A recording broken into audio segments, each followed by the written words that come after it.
Would you dare to decipher a message from the dead? Like you don't fully believe it yourself. Most people avoid cemeteries at night. We went looking for one. On the far edge of our town, past the factories, past the last streetlight, there's a patch of land locals pretend doesn't exist. No signs, no fences. Just a break in the trees and a narrow dirt path swallowed by weeds. Old-timers call it the first burial ground. Everyone else calls it cursed. We went there because of whispers. And we left knowing those whispers were warnings. The cemetery didn't look abandoned at first. It looked forgotten. Graves leaned at odd angles, half buried under roots and moss. Iron fences were twisted like they'd been grabbed and crushed by something impossibly strong. The air felt wrong, thick, unmoving, as if the place refused to breathe. No birds, no insects, not even wind. And then we saw it. At the very back of the cemetery stood a single tombstone older than all the rest, taller, darker, carved from a stone that didn't match anything around it.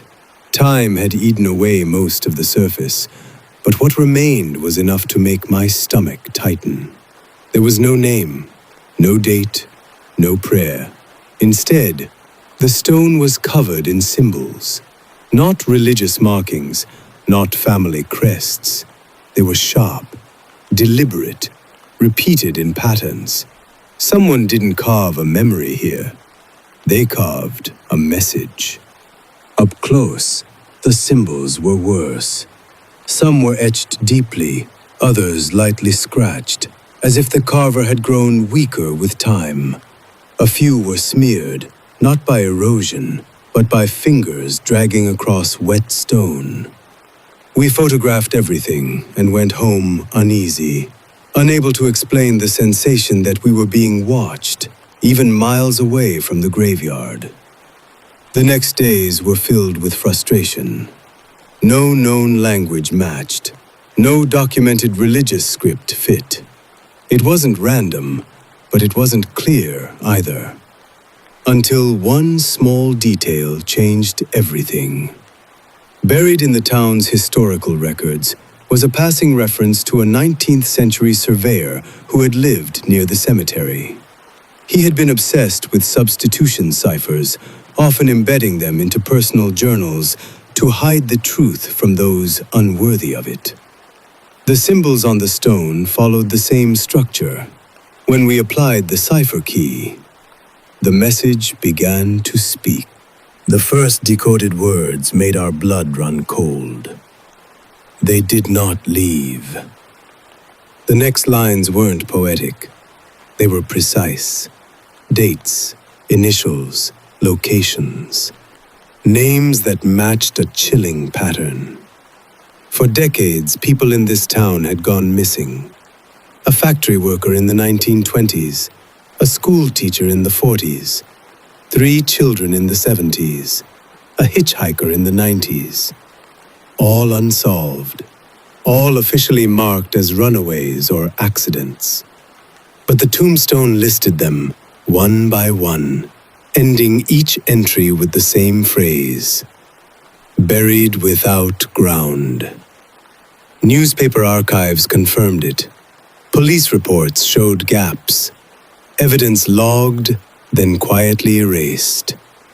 This tombstone wasn't a memorial. It was a ledger. The final section of the cipher took days to translate. And when it finally did, we wished it hadn't. The stone wasn't carved for the dead. It was carved by one of them. The message confessed that the cemetery had been used as a cover. Bodies weren't buried beneath the marked graves, but hidden beneath the paths, the trees, even beneath the church foundation that once stood nearby. The writer wasn't a killer. They were an accomplice, someone forced to help. Someone who tried to leave proof once they realized escape was impossible. The final decoded line read, "I was buried standing, so I could still point." At the base of the tombstone, we noticed something we hadn't before. The stone wasn't centered. It was angled, pointing directly toward the oldest part of town. We never published the exact location of the cemetery. Within a week of decoding the message, 2 of our files corrupted themselves. Audio recordings picked up faint knocking sounds we hadn't heard at the time. One team member quit without explanation, refusing to even say the town's name again. And then something else happened.